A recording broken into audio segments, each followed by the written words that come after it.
भूतिया फौजी ट्रेन। छोड़ दो। हमने तुम्हारा क्या बिगाड़ा है? तुम लोगों ने क्यों हमें बंदी बना लिया है? छोड़ दो हमें। हमें जाने दो, हम किसी को कुछ नहीं बताएंगे। हमें प्लीज जाने दो। अगर तुम्हें जाने ही देना था तो हमने तुम्हें पकड़ा ही क्यों?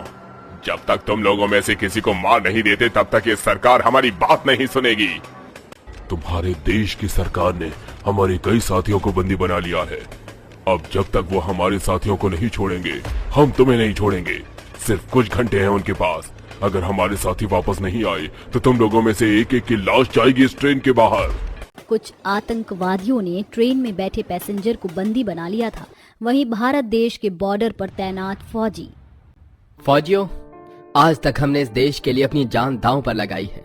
आज हमें उस ट्रेन में फंसे उन मासूम लोगों के लिए भी एक बार फिर अपनी जान दांव पर लगानी होगी। हमें 2 टुकड़ियां तैनात करनी होगी। एक टुकड़ी ट्रेन के आगे के हिस्से से हमला करेगी और दूसरी ट्रेन के पिछले हिस्से से। लेकिन याद रहे, किसी भी पैसेंजर को कुछ नहीं होना चाहिए। यस सर, हम अपनी जान दे देंगे लेकिन किसी भी पैसेंजर को कुछ नहीं होने देंगे। जितेंद्र राजेश दोनों सीनियर फौजी बाकी सभी फौजियों को इकट्ठा करते हैं और 2 टुकड़ियों में बंटकर उस ट्रेन का पीछा करते हैं और अपनी जान दांव पर लगाकर उस ट्रेन पर चढ़ जाते हैं। उस बोगी से लोगों को रोने की आवाज आ रही है। सब चौकन्ने हो जाओ। और हाँ, किसी भी पैसेंजर को गोली नहीं लगनी चाहिए, भले ही हमें अपनी जान क्यों न गंवानी पड़े। जितेंद्र राजेश दोनों सीनियर फौजी बोगी के अलग अलग तरफ से अपनी फौजियों को टुकड़ियों के साथ उन आतंकवादियों पर हमला बोल देते हैं। अगर तुम लोगों को अपनी जान प्यारी है तो इन लोगों को छोड़ दो। तुम्हारी दुश्मनी हमसे है। इन मासूम लोगों ने तुम्हारा क्या बिगाड़ा है? अगर इन्हें हमने छोड़ दिया तो हमारे साथियों का क्या होगा? जब तक हमारे साथी हमें वापस नहीं मिल जाते हम इन्हें नहीं छोड़ेंगे। जितेंद्र और राजेश दोनों अपनी फौज की टुकड़ियों के साथ उन आतंकवादियों पर हमला करने वाले होते हैं कि तभी उनके पीछे से कुछ आतंकवादी आते हैं और उन पर हमला कर देते हैं। क्या तुम में इतनी भी हिम्मत नहीं है कि सामने से वार करो? माँ का दूध नहीं पिया क्या, कायर कहीं के? वो सभी आतंकवादी उन सभी फौजियों को बंदी बनाकर उनके हाथ बांध देते हैं। न जाने अब क्या होगा। हमारी मदद करने आए फौजियों को भी इन लोगों ने बंदी बना लिया। अब तो लगता है उन फौजियों की आत्मा ही हमारी मदद करेगी। राज इतना बोल ही रहा होता है कि तभी वहां अदृश्य रूप में कुछ भूतिया फौजी आते हैं जो उन सभी आतंकवादियों को पटक पटक कर मारने लगते हैं। सामने आओ, हमें कौन मार रहा है? भैया तुम कोई भूत तो नहीं? भूतिया फौजी बिना कुछ बोले ही उन सभी आतंकवादियों को बहुत मारते हैं और उन सबको एक साथ रस्सी की मदद से बांध देते हैं। वहीं अपने आप ही सभी फौजियों और पैसेंजर के हाथ खुल जाते हैं। ये क्या था? ये इन आतंकवादियों को किसने मारा? और हमारे हाथ अपने आप कैसे खुल गए? कौन है यहाँ? किसने हमारी मदद की? ये उन भूतिया फौजियों का कमाल है। मेरे दादाजी ने मुझे बताया था कि एक ट्रेन है जिसमें कुछ भूतिया फौजी हैं जो हमेशा हमारी रक्षा करते हैं। लगता है ये वही ट्रेन है। सभी फौजी उन पैसेंजर को ट्रेन से सही सलामत बाहर निकाल देते हैं। वहीं ये सब देख भूतिया फौजी, आखिरकार इस मिशन में भी हम लोग सक्सेसफुल हो गए और किसी भी पैसेंजर को कुछ नहीं हुआ। मरने के बाद भी हम लोगों ने अपनी ड्यूटी निभानी नहीं छोड़ी। हम जब तक इस लोक पर हैं, तब तक हम किसी भी आतंकवादी को उनके प्लान में कामयाब नहीं होने देंगे। इतना कहते ही वो सभी भूतिया फौजी गायब हो जाते हैं और ऐसे ही कुछ दिन बीत जाते हैं। आज भारतीय पुलिस द्वारा भारत का कुछ कीमती खजाना एक ट्रेन से दूसरी ट्रेन में शिफ्ट किया जा रहा था। जल्दी जल्दी से ये सारा खजाना इस ट्रेन में शिफ्ट करो। हमें आज ही इसे इसकी मंजिल तक पहुंचाना होगा। कुछ सीनियर पुलिस ऑफिसर उस खजाने को उस ट्रेन में शिफ्ट कर रहे होते हैं कि तभी वहां आतंकवादियों की एक टुकड़ी आती है और सभी पुलिस वालों को जान से मार देती है। उस खजाने को ट्रेन में रख वहां से जाने लगती है। इन लोगों को क्या लगा कि ये खजाना ये सुरक्षित यहाँ से ले जाएंगे? अब तो ये खजाना हमारा हुआ। अब तो सारी जिंदगी की ऐश ही ऐश है। वो सभी आतंकवादी उस खजाने को चुरा कर काफी ज्यादा खुश थे कि तभी ट्रेन में वही भूतिया फौजी अदृश्य रूप में आ जाते हैं। वहीं कोई भूतिया फौजी किसी आतंकवादी से उसकी बंदूक छीनता है तो कोई भूतिया फौजी आतंकवादी को ही हवा में उठा देता है। आखिरकार कौन है यहाँ? किसने मेरी बंदूक हवा में उठा रखी है? कहीं कोई हमसे मजाक तो नहीं कर रहा? हमारे सामने आ जाओ, वरना इसी बंदूक से तुम्हारी छाती को छलनी कर देंगे हम। अरे कोई मुझे नीचे उतारो, मुझे ऊंचाई से डर लगता है। अरे कहीं मैं गिर गया तो।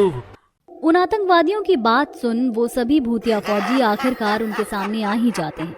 अपने सामने भूतिया फौजियों को देख वो सभी काफी डर जाते हैं। हमने तो सुना था कि भारतीय सेना की फौजी मरने के बाद भी अपने देश की रक्षा करते हैं, लेकिन ये तो सच निकला। ये भूत बन गए, फिर भी इन लोगों को चैन नहीं है। भागो यहाँ से। कहाँ जाओगे हमसे भागकर? जहाँ जाओगे हमें ही पाओगे। एक एक करके वो सभी भूतिया फौजी सभी आतंकवादियों को मार देते हैं और सुरक्षित भारत देश का खजाना उसकी सही जगह तक पहुंचा देते हैं। वो कौन है जो भारत देश की इतनी मदद कर रहा है? उस दिन उन्होंने हम लोगों की मदद करी और कितने सारे पैसेंजर्स को बचाया, और आज उन्होंने हमारे भारत देश के खजाने को भी सुरक्षित किया। आखिर ये है कौन? कोई फौजी है या कोई आम इंसान? जो ये सब कर रहा है वो कोई आम इंसान तो नहीं है, जरूर कोई फौजी है। लेकिन अगर ये फौजी है तो हमें इन फौजियों के बारे में क्यों नहीं पता? कहां से आते हैं ये फौजी जो किसी को दिखाई नहीं देते और मदद करके अचानक गायब हो जाते हैं? सीनियर फौजी ऑफिसर्स राजेश और जितेंद्र उन मदद करने वाले फौजियों को ढूंढने की काफी कोशिश करते हैं, लेकिन कहीं पर भी उनका नामो निशान नहीं मिलता। ऐसे ही समय गुजरता है और अब 26 जनवरी आने वाली होती है, जिसके चलते शहर की मिनिस्टर राजेश्वरी सिंह 26 जनवरी के समारोह में जाने के लिए ट्रेन का सफर तय करते हुए जा रही होती हैं कि तभी उस ट्रेन पर कुछ आतंकवादी हमला बोल देते हैं और राजेश्वरी सिंह के सारे बॉडीगार्ड्स को भी मार देते हैं। तुम लोगों की इतनी हिम्मत कि तुमने एक मिनिस्टर को ही अगवा कर लिया। तुम लोगों को क्या अपनी जान प्यारी नहीं है? थोड़ी देर में भारतीय सेना के फौजी यहाँ आने वाले हैं, वो तुम में से किसी को भी नहीं छोड़ेंगे। अगर अपनी जान प्यारी है तो मुझे जाने दो। अरे हमने कई भारतीय सेना के फौजियों को मार गिराया है, तो ये भी किस खेत की मूली है? हम इन्हें भी मार देंगे। हमारे सामने भारतीय सेना के फौजी कुछ भी नहीं है, वो हमारे तलवे चाटेंगे। वहीं सभी आतंकवादी भारतीय फौजियों की काफी बेइज्जती कर रहे होते हैं, जिसे सुन राजेश्वरी को काफी गुस्सा आता है, लेकिन वो चाह कर भी कुछ नहीं कर पाती। तभी उस ट्रेन में एक बार फिर भूतिया फौजी आते हैं। क्या कह रहा था तू भारतीय फौजियों के बारे में? हम तेरे सामने रोएंगे, गिड़गिड़ाएंगे? ऐसा कभी नहीं होगा। तुम लोगों को तो मरने के बाद भी चैन नहीं है।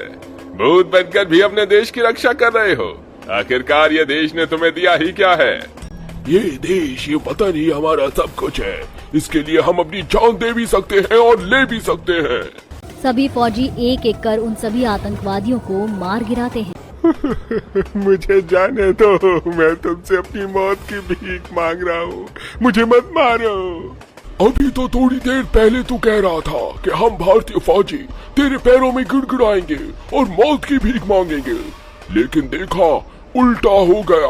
अब तू हमसे अपनी मौत की भीख मांग रहा है, लेकिन हम तुझे ये भीख नहीं देंगे। इतना कहकर भूतिया फौजी अजय उस आखिरी आतंकवादी को भी मार गिराता है और अब सब मिनिस्टर को भी आजाद कर देते हैं। आप सब तो भूतिया फौजी हैं। आखिरकार क्या हुआ था आप सब लोगों के साथ जो आप इस तरह बन गए? ये आज से 10 साल पुरानी बात है। हम लोग बॉर्डर पर अपने देश की रक्षा कर रहे थे, तभी कुछ आतंकवादियों ने हम पर हमला कर दिया। उस वक्त भी 26 जनवरी का समय था। हम लोग आतंकवादियों के मंसूबों को जानने के लिए आतंकवादी का भेष बनाकर उनकी टोली में शामिल हो गए थे, लेकिन उन आतंकवादियों ने इसकी भनक पड़ गई और उन सब ने हम पर हमला कर दिया। हमारी ही टोली में घुसकर हमारे ही साथियों के तुमने मार गिराया। आज हम तुम्हें नहीं छोड़ेंगे। तुम लोग हमें मार भी दोगे, तब भी हम लोग अपने देश की रक्षा करेंगे और अपना फर्ज निभाएंगे। वो सभी घायल फौजी घायल हालत में भी कई आतंकवादियों को मार गिराते हैं। साथ ही साथ आतंकवादियों के हमले से बचते हुए भारतीय फौजी ट्रेन में चढ़ जाते हैं, लेकिन आखिरकार वो घायल हालत में ज्यादा देर तक जिंदा नहीं रह पाते और देश के लिए शहीद हो जाते हैं। लेकिन शहीद होने के बाद भी वो सब फौजी अब भूतिया फौजी बनकर अपने देश की रक्षा करते हैं। आप लोगों ने जीते जी हमारे देश के लिए इतनी कुर्बानियां दी और शहीद होने के बाद भी आप हमारे देश की रक्षा कर रहे हैं।